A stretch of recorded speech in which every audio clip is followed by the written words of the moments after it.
Hi ඉතින් දැක්කා නේද වැස්ස? ඉතින් අද හරිම ලස්සන වැස්ස දවසක්. මේ වගේ දවසක ඉතින් මට හිතුණා අපේ ගෙවත්තේ තියෙන ගොඩාක් දෙනෙක්ට අමතක වෙලා තියෙන පළතුරක් ගැන ඔයාලට කියලා දෙන්න ඕනේ කියලා.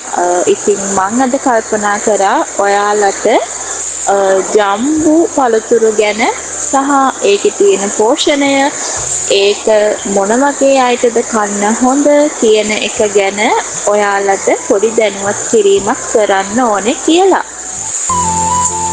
ඉතින් මේ පුංචි ජම්බු ගෙඩිය ඇතුලේ තියෙන ගුණ මේවා කොච්චර ලේසියෙන් අපේ වත්තේ හදාගන්න පුළුවන්ද කියන එක ගැන අද වීඩියෝ එකෙන් අපි කතා කරමු.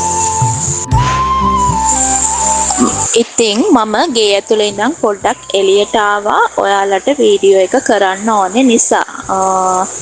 ඉතින් මට හිතුණා අද එළියේ ඉඳන් තමයි මම ඔයාලත් එක්ක වීඩියෝ එක කරන්න කියලා. එහෙනම් අපි බලමු ජම්බු කියන්නේ මොන වගේ පළතුරක්ද කියන එක ගැන. ඉතින් ජම්බු කියන්නේ නිකම්ම නිකන් පළතුරක් විතරක් නෙවෙයි. මේකේ 90%කටම වඩා තියෙන්නේ ජලය. ඒ නිසා අපේ ශරීරය සිසිල් කරන්න වගේම විස ඉවත් කරන්න මේ ජම්බු හරිම ගුණදායකයි. ඒ විතරක් නෙවෙයි ඔයාට දියවැඩියාව වගේ රෝගී තත්ත්වයක් තියෙනවා නම් ජම්බු කියන්නේ ඉතාමත් හොඳ පළතුරක්. මොකද මේකේ තියෙන ජැම්බොසයින් කියන ද්‍රව්‍යයට පුළුවන් පිෂ්ඨය සීනි බවට පත්වීමේ ක්‍රියාවලිය පාලනය කරන්න. ඉතින් අපිට ශරීරයේ අධික ලෙස සීනි මට්ටම ඉහළ යන්නේ මේ පිෂ්ඨය සීනි බවට පත්වෙන නිසා. ඉතින් ඒ ක්‍රියාවලිය පාලනය කරන්න ජම්බු වලට පුදුම හැකියාවක් තියෙන්නේ. ඉතින් ඔයා දියවැඩියා රෝගියෙක් නම් ඔයාලගේ ගෙදර හැදෙන ජම්බු නිකරුණේ වැටිලා යන්න ඉඩ දෙන්න එපා. ඉතින් ජම්බු ගෙඩි 5-6ක් අනිවාර්යෙන්ම දවසකට ඔයාගේ ආහාරයට එකතු කරගන්න. ඒ වගේම තමයි ජම්බු වල ගොඩාක් ෆයිබර් තියෙනවා. ඒ කියන්නේ තන්තු අඩංගු වෙලා තියෙනවා අධික වශයෙන් ජම්බු වල. ඒ නිසා රුධිරයේ කොලෙස්ටරෝල් මට්ටම් පාලනය කරලා ඔයාගේ හදවත නිරෝගී කරන්නත් ජම්බු ගොඩාක් උදව් වෙනවා. ඊටත් අමතරව මම හැමදාම කතා කරන රූපලාවන්‍ය රහසකුත් මේ ජම්බු ගෙඩිය ඇතුලේ සැඟවිලා තියෙනවා. ඉතින් අපේ ස්කින් එක, අපේ ඇස් පෙනීම වගේ දේවල් වලටත් ජම්බු ගොඩාක්ම හොඳයි. ඒ කියන්නේ ජම්බු වල තියෙනවා විටමින් A සහ විටමින් C.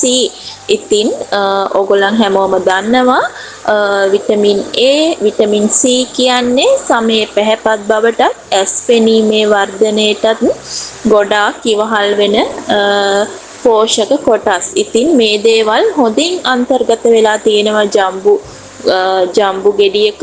ඒ නිසා ඔයාලට ඔයාගේ තරුණ පෙනුම, ස්කින් එක වැඩි දියුණු කර ගන්නත් මේ ජම්බු මගින් හැකියාව ලැබෙනවා.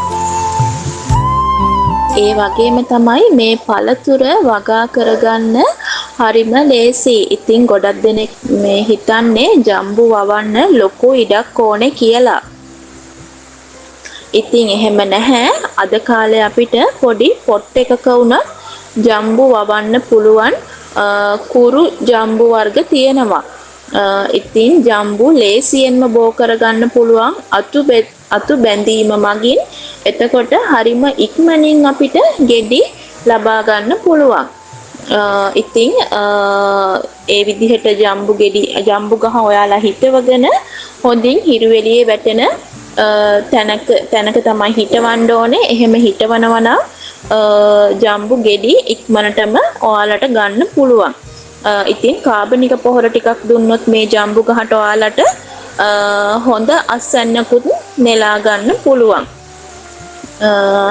ඉතින් ඒ වගේම ඔයාලට පහසුවෙන්ම ජම්බු ගෙඩි කඩා ගන්න නම් ගහ අනවශ්‍ය විදිහට උස යන්න දෙන්නේ නැතුව කප්පාදු කළොත් ඔයාලට පහසුවෙන්ම ඒ ජම්බු කඩා ගන්නත් පුළුවන්.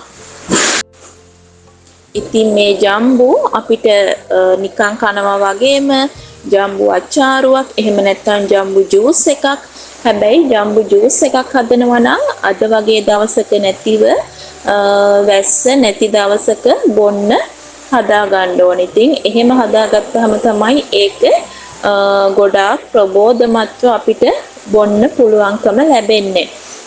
ඒ වගේම තමයි ජම්බු සලාදයක් උනත් අපේ කෑම මේසෙට තියෙනවා නම් ඒක අමුතුම රසයක් සහ අමුතුම ලස්සනක් තියෙනවා. ඉතින් ගම්බිරිස් කුඩු ටිකක් දාලා ලුණු කුඩු ටිකක් දාලා මිරිස් කුඩු ටිකක් දාලා ජම්බු ටික හීනියට කපලා ඔයාලට තව ඩෙකරේෂන් වර්ග යොදාගෙන සලාද කොළ ටිකක් තියලා වගේ ඔයාලට කැමති විදිහට මේක සලාදයක් විදිහට උනත් කෑම මේසෙට යවන්න පුළුවන්.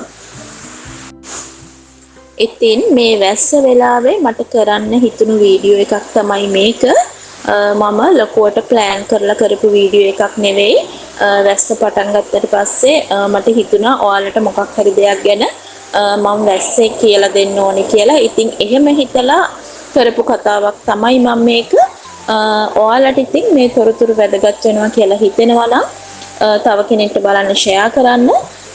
ඉතින් මේ වගේ තවත් අපේ දේවල් ගැන වීඩියෝ ඔයාලට බලන්න ඕනේ නම් මගේ channel එකට ගිහින් බලන්න. මම වීඩියෝ කරලා තියෙනවා. ඉතින් එහෙනම් ආයෙත් දවසක එන්න. හැමෝම සතුටින් පරිස්සමෙන් ඉන්න.